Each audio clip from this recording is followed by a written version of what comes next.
अस्सलाम दोस्तों, इन चैनल मौज़ूद फकर में खुशामदीद। यकीनी तौर पर ये एक पाकिस्तान का एक तारीख साज लम्हा है। ये वो लम्हा है जब पाकिस्तान के अंदर एक ऐसी क़यादत ने, जिसको हम एक नौजवान क़यादत का नाम दे सकते हैं, उसने आकर सियासी मामलात को ना सिर्फ लीड किया बल्कि वो मामलात जो आईनी तरमीम से जुड़े थे और वो ख़त्म होने के करीब थे, उन मामलात को ना सिर्फ उस गिरे हुए धागे को उठाया, दोबारा जोड़ा और उस प्रोसेस को अपनी सियासी चापकदस्ती के ज़रिए, अपनी सियासी विरासत के ज़रिए मंतकी अंजाम तक पहुँचाया। और तारीख यकीनी तौर पर अगर मौलाना फजलुर रहमान साहब के किरदार को हमेशा याद रखेगी तो वहीं पर बिलावल भुट्टो ज़रदारी साहब की सियासी बसीरत और उनकी तरफ से जो सियासी इक़दाम किए गए, तारीख उनको भी हमेशा याद रखेगी। और ये बात बहुत ही ज़्यादा अहमियत की हामिल है। कौमों की तारीख के अंदर ये लम्हात बहुत ज़्यादा कम आते हैं जब आप इस्लाहात के अमल का आगाज़ करें, क्योंकि इस्लाहात के अमल का आगाज़ अपने तौर पर ही बहुत ज़्यादा मुश्किल इस वजह से होता है कि स्टेटस को के हामी, वो तमाम लोग जो उस निज़ाम के बेनिफिशरी होते हैं, वो उसके रास्ते में रुकावट पैदा करते हैं। और हालिया दिनों में हमने देखा कि किस तरीके से अदलिया में मौजूद स्टेटस को के हामी और वो तमाम लोग जो अदलिया के ऊपर अपनी मोनोपली को बरकरार रखना चाहते थे, किस तरीके से सामने आकर इस अमल को मुतनाज़ा बनाने की कोशिश करते रहे।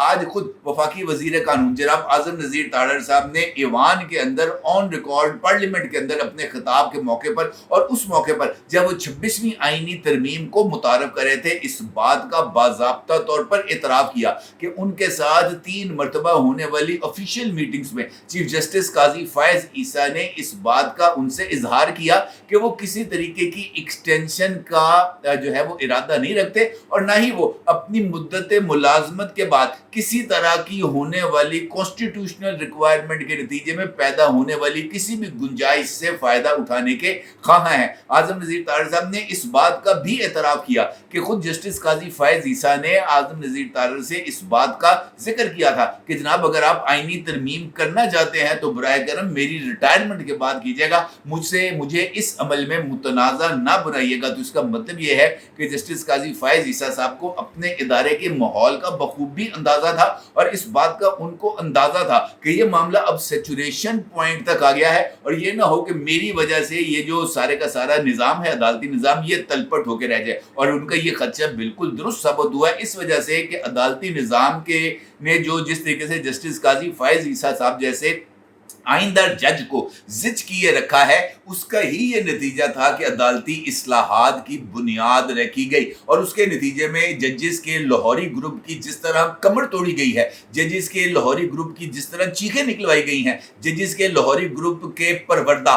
वो जो तमाम के तमाम डॉलर ट्यूबर से उनके नाक से लकीरें निकलवाई गई हैं और जिस तरीके से उनको एक्सपोज किया गया है, ये यकीनी तौर पर अपनी मिसाल आप है। और आज पार्लियामेंट के अंदर मतीउल्लाह जान को देखकर जनाब बिलावल भुट्टो ज़रदारी साहब का जो रद्द अमल था वो इस बात की तरफ बड़ा वाज़ेह इशारा दे रहा था कि आप राय को पहाड़ बनाने की कोशिश मत किया करें। और मतीउल्लाह जान जैसा आदमी जिसकी ज़ुबान जो है वो ज़मीन तक लटक रही होती है, वो जस्टिस काजी फ़ायज़ ईसा साहब के खिलाफ इसी ज़ुबान के साथ ज़ुबान दराजी करता था। लेकिन आज बिलावल भुट्टो ज़रदारी के सामने मतीउल्लाह जान की आवाज़ तक नहीं निकल रही थी, इस वजह से कि मतीउल्लाह जान तारीख की गलत सिमत पे खड़ा था और बिलावल भुट्टो ज़रदारी इस वक्त तारीख की दुरुस्त सिमत में खड़ा था। और उसके साथ साथ दूसरी इंपॉर्टेंट पेशरफ, वो जो कहते थे ना कि जनाब जमहूरियत ने इंतकाम ले लिया है और जमहूरियत ने महंगाई की शक्ल में इंतकाम ले लिया है, जमहूरियत ने बेरोजगारी की शक्ल में इंतकाम ले लिया है, जमहूरियत ने जो है वो बिजली की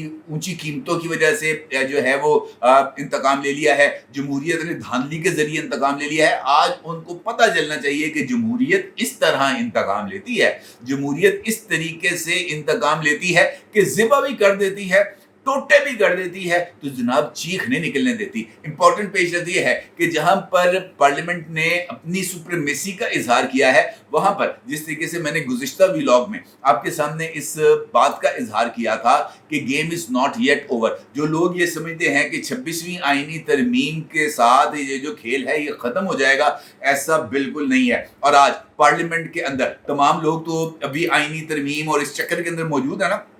लेकिन बहुत सारे लोग मौलाना फजलुर रहमान साहब के भाई जनाब मौलाना अताउर रहमान साहब की वो तकरीर जो उन्होंने सेनेट में की है, शायद उसके ऊपर तवज्जो नहीं दे सके। जनाब मौलाना अताउर रहमान साहब ने इस बात का सेनेट के फोरम के ऊपर खड़े होकर फ्लोर ऑफ दी हाउस पे इस बात का इजहार किया है कि کہ ابھی آئین کے اندر بہت ساری خامیاں موجود ہیں، ابھی آئین کو ہم نے سیدھا کرنا ہے اور اس کے لیے 27ویں آئینی ترمیم کی بنیاد ہمیں فوری طور پر رکھ دینی چاہیے۔ اور اگر وہ تمام لوگ جو میرے انسائٹ چینل کے ریگولر ویورز ہیں اور جنہوں نے میرا پچھلا ویلاگ دیکھا ہے، اگر آپ اس کو دیکھیں تو آپ کو اس میں یہ بات بالکل ایز اٹ از نظر آئے گی کہ 26ویں آئینی ترمیم کے جو ہے منظور ہونے کے فوری بعد 27ویں آئینی ترمیم کی بنیاد رکھی جائے گی، اور اس مرتبہ ایک مرتبہ پھر مولانا فضل الرحمان صاحب کی جماعت 27ویں آئینی ترمیم میں بالکل ویسے ہی آن بورڈ ہے جس طریقے سے اس مرتبہ آن بورڈ ہے، لیکن اس مرتبہ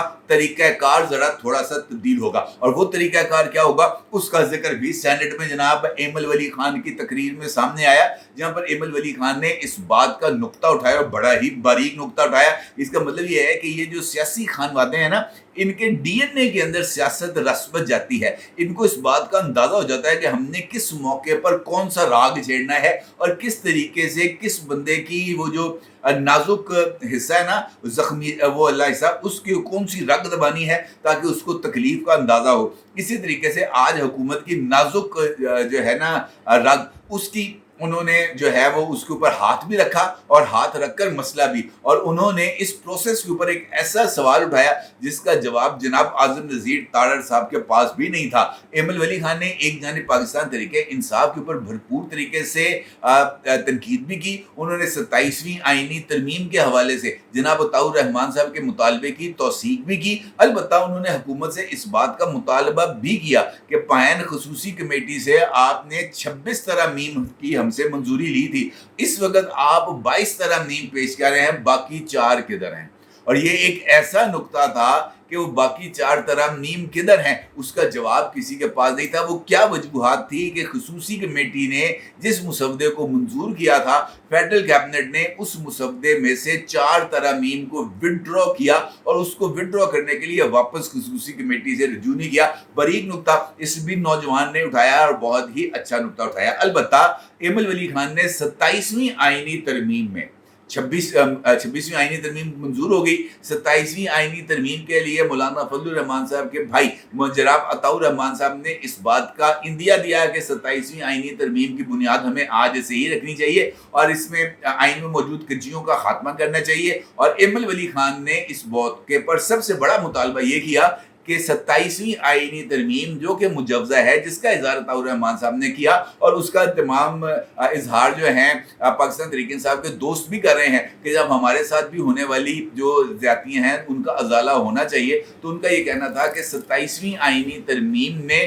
پی ٹی آئی کے اوپر جو ظلم زیادتیاں ہو رہی ہیں اس کا ازالہ کرنے سے پہلے پی ٹی آئی نے ریاست کے اوپر جو حملہ کیا تھا 9 مئی کا، اس کا ازالہ ہونا چاہیے اور 27ویں آئینی ترمیم کے اندر 9 مئی میں ملوث افراد کو سزا دلوانے کے لیے، قرار واقعی سزا دلوانے کے لیے اس عمل کو آئینی تحفظ دیا جانا چاہیے۔ اور یہ یقینی طور پر ایک ایسی ڈیولپمنٹ ہے جس کو میں آج کے دن میں جمہوریت کا دوسرا انتقام قرار دوں گا۔ جمہوریت کا پہلا انتقام بلاول بھٹو زرداری صاحب نے پی ٹی آئی کے گردن کے اوپر گوٹا رکھ کے لیا ہے، اور دوسرا انتقام ایمل ولی خان نے لیا ہے یہ کہتے ہوئے کہ 27ویں آئینی ترمیم کے ذریعے جو 9 مئی کے ملزمان ہیں ان کو کیفر کردار تک پہنچایا جانا چاہیے۔ امپورٹنٹ پیش رفت یہ بھی ہے کہ پاکستان کی وہ تمام پولیٹیکل لیڈرشپ جس کو ہم بہت زیادہ ڈسگریس کرتے ہیں، انہوں نے اس بات کا اظہار کیا ہے اپنے پولیٹیکل وزڈم کا، اور میں یہ خیال ہے کہ پاکستان تحریک انصاف کو بھی اس بات کا بخوبی علم ہے کہ ان کی طرف سے بائیکاٹ کیا جانا محض ایک رسمی کارروائی ہے، ادروائز وہ تمام چیزیں جو وہ کسی بھی آئینی ترمیم میں انکارپوریٹ کرنا چاہتے تھے وہ تمام کے تمام نکات اس آئینی ترمیم کے اندر شامل ہو چکے ہیں، لہٰذا ان کے اوپر سے بھی جو برڈن ہے وہ ہٹ چکا ہے۔ بس انہوں نے اپنا بابا اونچا رکھنے کے لیے اس ترمیم کے حق میں ووٹ نہیں دیا۔ اس کا مطلب یہ ہے کہ یہ ممکنہ طور پر ایک متفقہ آئینی ترمیم ہے۔ अगरचे ये एक कसरत राय से मंजूर की गई है। अब प्रोसेस क्या है, अब आगे क्या होगा? आगे तो ये प्रोसेस बिल्कुल सीधा सा है। जैसे ही गजट नोटिफिकेशन होगा, गजट नोटिफिकेशन के फौरी बाद चीफ जस्टिस